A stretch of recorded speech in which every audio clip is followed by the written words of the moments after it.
नमस्कार मित्रांनो, current affairs today या आपल्या मराठी चॅनलमध्ये आपले स्वागत आहे. आजचा पहिला प्रश्न पाहूया. भारताचे 53वे मुख्य न्यायाधीश म्हणजे चीफ जस्टिस ऑफ इंडिया कोण बनतील? तर याचं योग्य आन्सर आहे सूर्यकांत. भारताचे 52वे CJI BR गवई आहेत, पण ते 23 नोव्हेंबर 2025 रोजी निवृत्त होतील. त्यांच्यानंतर न्यायमूर्ती सूर्यकांत हे 53वे CJI बनतील आणि ते 9 फेब्रुवारी 2027 पर्यंत या पदावर राहतील. सूर्यकांत हे हरियाणामधून आहेत आणि ते हरियाणाचे पहिले CJI ठरणार आहेत. तर सुप्रीम कोर्टविषयी थोडं आपण जाणून घेऊया. कलम 124 ते 147 मध्ये या सुप्रीम कोर्टचा उल्लेख केलेला आहे. भाग 5. 1935च्या कायद्याने फेडरल कोर्टची स्थापना झाली आणि 28 जानेवारी 1950 रोजी सुप्रीम कोर्टने कार्य सुरू केले. स्थापनेच्या वेळी केवळ एक मुख्य न्यायाधीश आणि 7 न्यायमूर्ती होते. पहिले CJI हरिलाल जे कानिया. पहिली महिला न्यायमूर्ती कोण होती? तर फातिमा बीवी. निधन झाले आहे आता यांना पद्मभूषण मिळालेले आहे 2024 मध्ये. सर्वात जास्त काळ CJI कोण ठरले? तर UV चंद्रचूड. आणि सर्वात कमी काळ असणारे कमल नारायण सिंग. केवळ 17 दिवसांचा कालावधीत ते चीफ जस्टिस इंडिया होते. आणि निवृत्तीचे वय किती असते? तर 65 वर्ष. आणि 52वे बघितले आपण BR गवई. यांचं पूर्ण नाव आहे भूषण रामकृष्ण. आणि सुप्रीम कोर्टचे ब्रीद वाक्य काय आहे? तर यतो धर्म ततो जय. म्हणजेच जिथे धर्म आहे तिथे जय आहे. काही महत्त्वाच्या नियुक्त्या बघूया. पार्क इंडिया अध्यक्ष कोण झाले आहे? तर गौरव बॅनर्जी. दिल्ली पोलीस आयुक्त सतीश गोलच. भारतीय बॉक्सिंग महासंघ अध्यक्ष अजय सिंग. भारतामधील अमेरिकेचे राजदूत सर्जिओ गोर. पंतप्रधानांचे उपराष्ट्रीय सुरक्षा सल्लागार अनिश दयाल सिंग. फसाईचे नवीन CEO रजित पुन्हानी. NDBचे उपाध्यक्ष राजीव रंजन. भारतीय जाहिरात एजन्सी संघाचे अध्यक्ष श्रीनिवासन स्वामी. वर्ल्ड अँटी डोपिंग एजन्सीचे अध्यक्ष कोण आहेत? तर विटोल्डा बाका. 80वी UNGA अधिवेशन अध्यक्षा कोण आहे? तर Annalena Baerbock. IMF executive director Urjit Patel. 29वे महालेख नियंत्रक TCA कल्याणी. NHPCचे CMD भूपेंद्र गुप्ता. खनन मंत्रालय सचिव पियुष गोयल. तर देशाचे 15वे राष्ट्रपती कोण आहेत? तर CP राधाकृष्णन. लक्षात ठेवा. पुढील प्रश्न पाहूया. युरोपियन युनियनच्या मानवाधिकार पुरस्कार सखारोव पुरस्कार 2025 साठी कोणाची निवड झाली?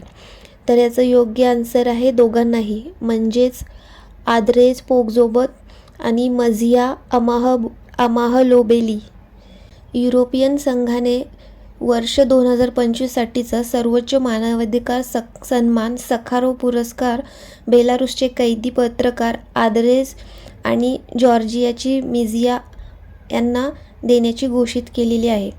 कैदी पत्रकार का बोलले आहेत? तर हे सध्या जेलमध्ये आहेत, कैदमध्ये आहेत, म्हणून कैदी पत्रकार. आद्रेज पोझोपूत हे बेलारूसचे मुख्य पत्रकार आणि मानवाधिकार समर्थक आहेत. लोकशाही चळवळी आणि प्रसारमाध्यमाच्या स्वातंत्र्याच्या बाजूने सतत रिपोर्टिंग केली व खोट्या आरोपाखाली यांना 8 वर्षाच्या कारावासाची शिक्षा भेटलेली आहे. तर मिझिया या जॉर्जियाच्या प्रमुख पत्रकार आहेत. मिझियाने सरकारच्या दडपशाही आणि माध्यम सेन्सॉरशिप विरुद्ध धाडसी रिपोर्टिंग केली आणि ऑगस्ट 2025 सरकारविरोधी आंदोलनात पोलीस प्रमुखाला चापड मारल्याच्या आरोपाखाली तिला 2 वर्षाचा कारावासाची शिक्षा देण्यात आलेली आहे. तर पोझोपूत आणि अमाग्लोबेली या दोघांना सत्तेविरुद्ध सत्य बोलण्याचे आणि न्यायाच्या बाजूने आवाज उठवण्याचे धाडस दाखवल्याबद्दल हा पुरस्कार देण्यात आलेला आहे. सखारोव पुरस्काराबद्दल माहिती जाणून घेऊ.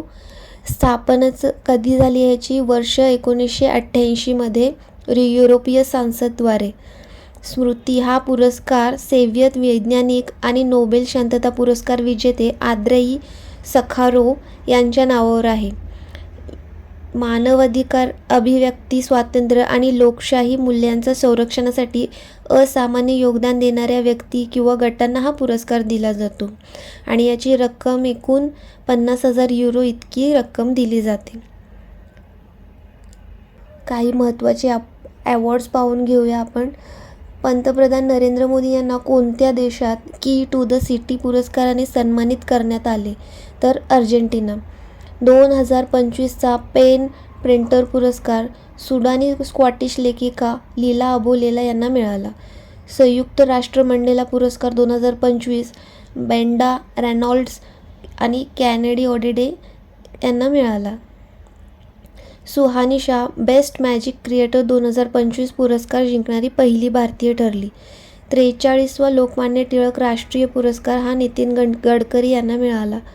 अन्न व शांततेसाठी MS स्वामीनाथन पुरस्कारचे पहिले प्राप्तकर्ता प्रोफेसर ॲडेमोला ॲडेनले ठरले. United Nation Development Programme Equator Prize 2025 हा बीबी फातिमा यांना मिळाला.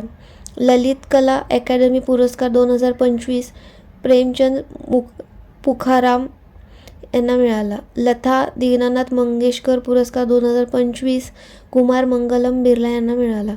34वा सरस्वती सन्मान साधू भद्रेश दास हे संस्कृत विद्वान आहेत. त्यांना स्वामीनारायण सिद्धांत सुधा या पुस्तकासाठी हा सन्मान मिळालेला आहे. पुढील प्रश्न पाहूया. सर्वोच्च न्यायालयाने कोणत्या राज्य सरकारला सारंडा जंगलाला वन्यजीव अभयारण्य म्हणून घोषित करण्याचे निर्देश दिले आहे? तर याचं योग्य आन्सर आहे झारखंड.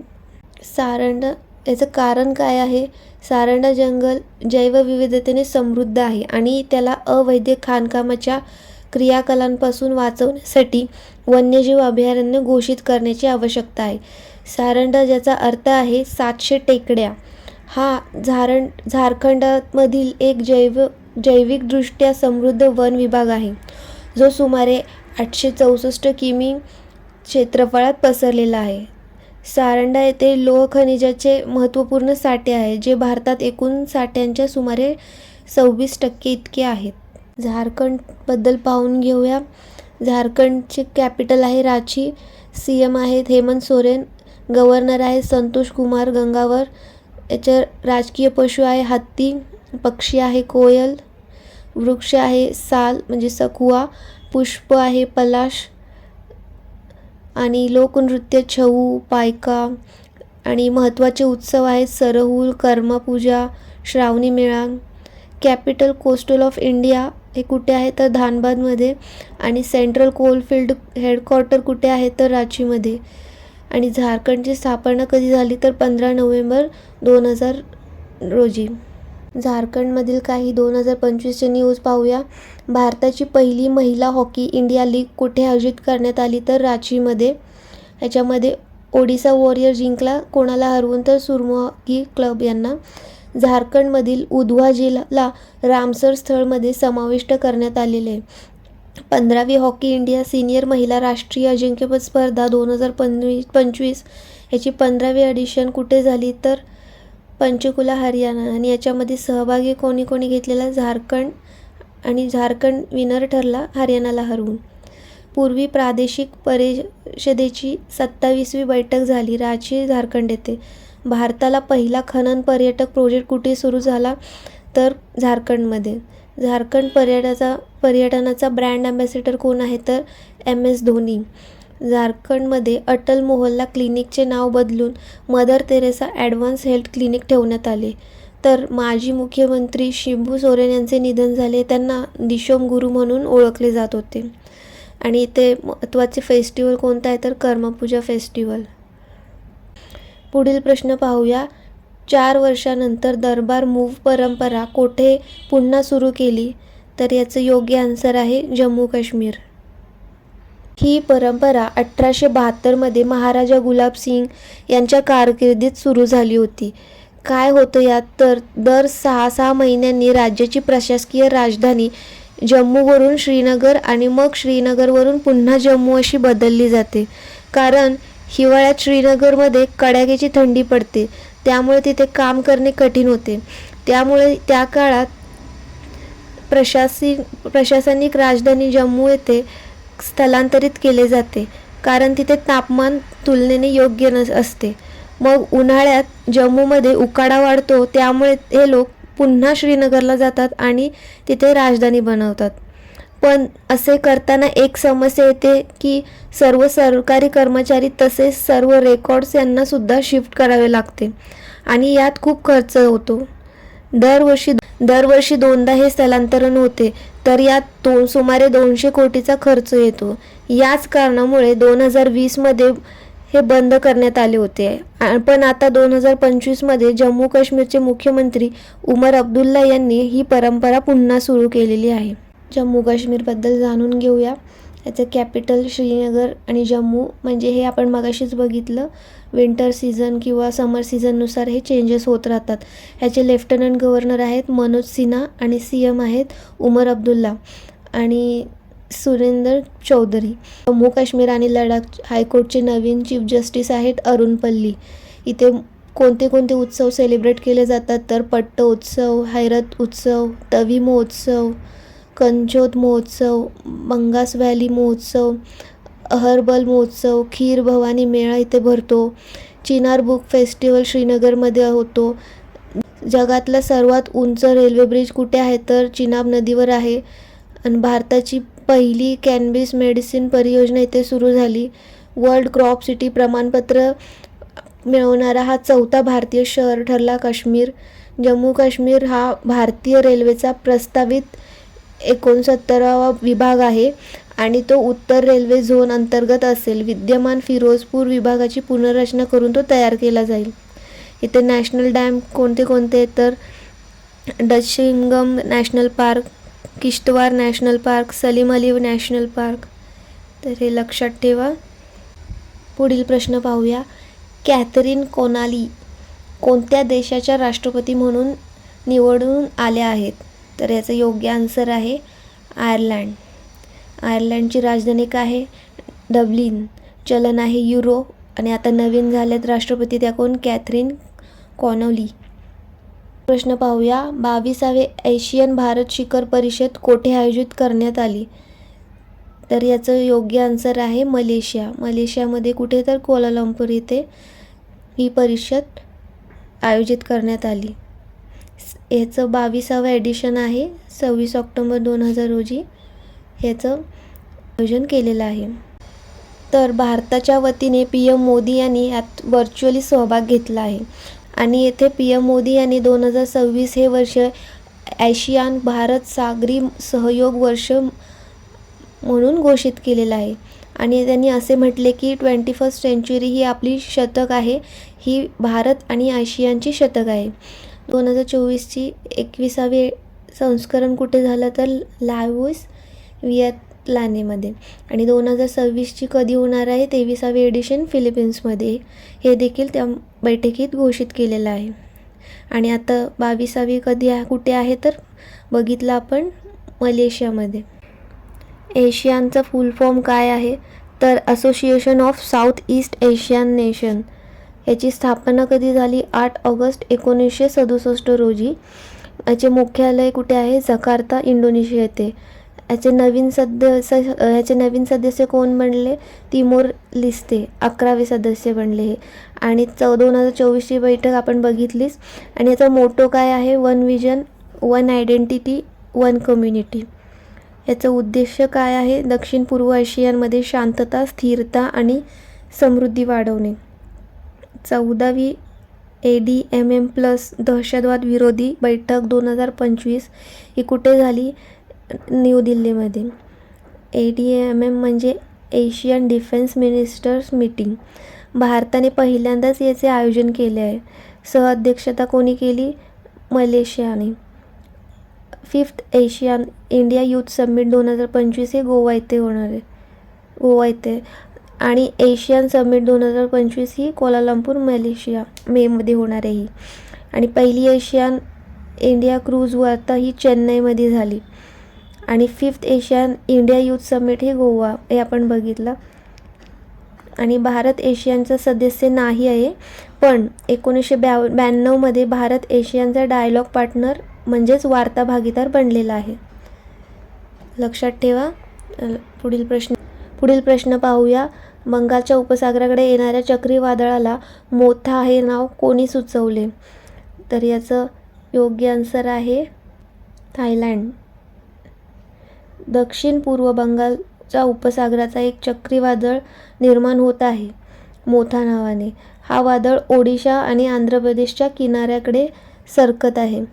हा मोथा नाव थायलंडने दिले आहे, ज्याचा अर्थ आहे सुगंधित फळ किंवा सुंदर फूल. थायलंडबद्दल थोडं जाणून घेऊया. थायलंडला सफेद हत्तीचा देश म्हणून ओळखले जाते. याचे जुने नाव काय होते? सियाम. आपण ह्यांच्यासोबत मैत्री एक्सरसाइज आणि अयुता एक्सरसाइज पार पडली आहे. आणि थायलंडची कॅपिटल आहे बँकॉक. करन्सी आहे थाई बहत आणि आता ह्याचे PM आहेत अनुतिन चार्नविराकुल. पुढील प्रश्न पाहूया. चर्चेत असलेले 2 गस्तीपोत अजित आणि अपराजित यांचा संबंध कोणाशी आहे? याचं योग्य आन्सर आहे गोवा शिपयार्ड. तर दोन ॲडव्हान्स फास्ट पेट्रोल व्हेसल म्हणजेच 2 उन्नत तीव्र गस्तीपोत ICGS अजित आणि ICGS अपराजित यांची निर्मिती गोवा शिपयार्ड यांनी केली आहे. हे पोत भारतीय तटरक्षक दलासाठी म्हणजेच इंडियन कोस्ट गार्डने बनवलेले आहे. अशा प्रकारे एकूण 8 पोत तयार करण्यात आलेले आहेत, ज्यात अजित हा 7वा आहे आणि अपराजित हा 8वा आहे. पहिला पोत ICGS अदम्य म्हणून आहे. फास्ट पेट्रोल व्हेसल म्हणजे हलके जलद गतीने चालणारे जहाज जे तटीय सुरक्षा, गस्त घालणे आणि आपत्कालीन बचाव कार्यात वापरली जाणार. इंडियन कोस्ट गार्डची स्थापना कधी झाली? तर 1 फेब्रुवारी 1977 रोजी. आणि ह्या बाबतीत शिफारस कोणी केलेली? तर रुस्तमजी समितीने. याचा उद्देश आहे समुद्रातील तस्करी आणि अवैध क्रियाकलापांवर नियंत्रण ठेवणे आणि भारताच्या सागरी संसाधनांचे रक्षण करणे. पहिले जहाज कोणते आहे? ICGS कुठार. पहिले महानिदेशक कोण आहे? VA कामत. आणि सध्याचे 26वे महानिदेशक कोण आहेत? DG परमेश शिवमणी. याचे मुख्यालय कुठे आहे? नवी दिल्ली. याचं आदर्श वाक्य आहे वयम रक्षाम. भारतीय तटरक्षक दल दरवर्षी ओडिशा किनाऱ्यावर कासवांच्या संरक्षणासाठी ऑपरेशन ओलिव्हा देखील चालवते. पुढील प्रश्न पाहूया. World audio visual heritage day कधी साजरा केला जातो? तर याचं योग्य आन्सर आहे 27 ऑक्टोबर. दरवर्षी 27 ऑक्टोबर रोजी world audio visual heritage day म्हणून साजरा केला जातो. तर याचं कारण म्हणजे याचं उद्दिष्ट काय आहे? रेकॉर्ड केलेला साऊंड आणि ऑडिओ व्हिज्युअल डॉक्युमेंट्सच्या महत्त्वाबद्दल आणि त्यांच्या संरक्षणासाठी संबंधित जोखमीबद्दल जनजागृती वाढवण्यासाठी हा दिवस सेलिब्रेट केला जातो. फर्स्ट डे हा कधी सेलिब्रेट केलेला? तर 2005 रोजी. आणि याची थीम काय आहे? Digitalizing our shared UNESCO history. आपल्या सामायिक युनेस्को इतिहासाचे डिजिटलीकरण. तर आजचा हे आपला व्हिडिओ इथेच संपला. कमेंट करून नक्की सांगा व्हिडिओ कसा वाटला. चॅनलला सपोर्ट करा. थँक्यू.